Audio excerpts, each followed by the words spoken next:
என் husband கெட்டு போறதுக்கு பாதி காரணமே நீங்க தான். ஆவுனா வந்துடுறீங்க ஃப்ரெண்ட்ஸ்னு. மா சும்மா சும்மா உன் ஹஸ்பண்ட் கெட்டு போறதுக்கு காரணம் நாங்க தான் சொல்லாத. பக்கத்துல நின்னுக்கிறான் பாரு 10 மாசம் பால் குடிக்கிற குழந்தை மாதிரி. எங்களுக்கு பீர் குடிக்கிறதுல இருந்து மொத்த கெட்ட பழக்கத்தையும் கத்து கொடுத்த வாத்தியாரே உங்க ஆத்துக்கார் தான்.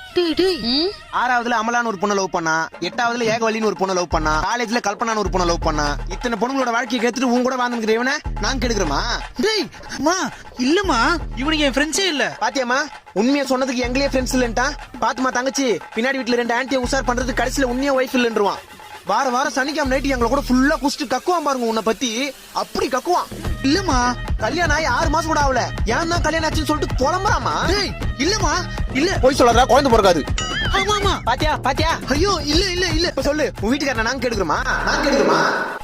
இல்லனா ஆனா 1000 தான் இருந்தாலும் சரி, அவனுக்காக ஃப்ரெண்ட்ஸ் நாங்க கடைசி வரை இருப்போம். எது வரமச்சான், எது வந்தாலும் உண்மையை சொல்லிடணும். நண்பன்ல